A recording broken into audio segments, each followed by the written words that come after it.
scheme of signals regarding the movement and exact position of warships and carriers in Pearl Harbor. The translator, Mrs. Dorothy Edgers, had been on the job only a month, but at first glance she thought it was important enough to be completed immediately. She asked the senior translator, Fred Woodruff, her brother, if she should remain after the noon closing time to finish the message.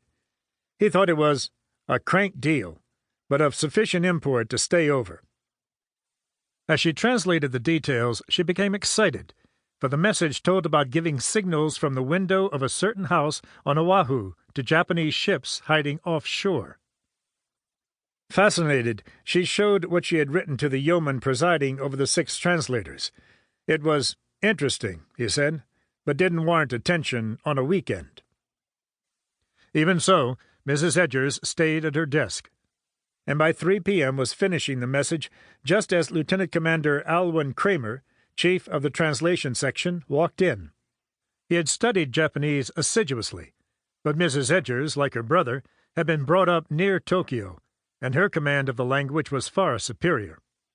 She waited expectantly while he read the entire telegram standing up. He seemed more annoyed than electrified, even though the last paragraph read, "If the above signals and wireless messages cannot be made from Oahu, then on Maui Island, 6 miles north to the northward of Kula Sanatorium, at a point halfway between Lower Kula Road and Haleakala Road, latitude 20 degrees 40 minutes north, longitude 156 degrees 19 minutes west, visible from seaward to the southeast and southwest of Maui Island.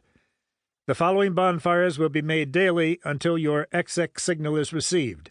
From 7 to 8, signal 3 or 6. From 8 to 9, signal 4 or 7. From 9 to 10, signal 5 or 8. Nicknamed the Shadow, after the radio character, Kramer was tall and slender with a pencil mustache. He combined the traits of a dreamer with extreme punctiliousness. Every message that passed through his hands had to be meticulously, painstakingly corrected and recorrected. He told Mrs. Edgers the intercept needed a lot of work and she should run along home. They could finish editing it sometime next week. She protested, but he politely insisted she leave. Kramer himself was busy supervising the decryption of a long message in the Japanese code known as Purple. This was the most secret system used to transmit information between Tokyo and foreign embassies. First had arrived a pilot message from Tokyo, alerting Ambassador Nomura to make ready to receive a crucial message. The answer to America's reply to Japan's final offer in the long negotiations between the two countries in an attempt to end their difficulties in peace, not war. 13 parts of a 14-part message that was in English were decrypted by dark, and these made it obvious the Japanese were completely dissatisfied with the American reply, which was a repudiation of their offer.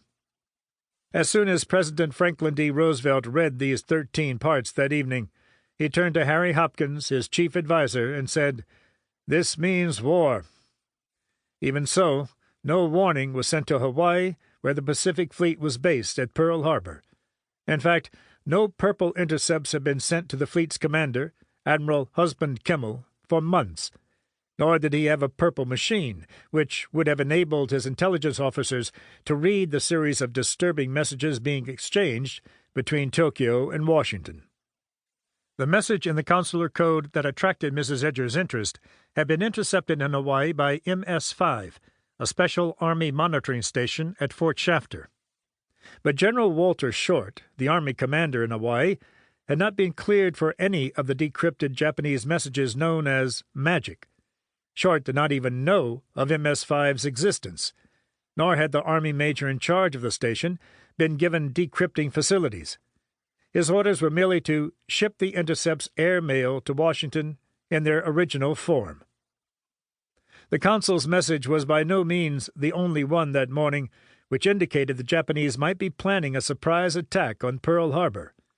2 months earlier, SIS, the U.S. Army Signal Intelligence Service, had decrypted a message from Tokyo to Consul Kita, dividing the waters of Pearl Harbor into 5 areas and asking for the exact locations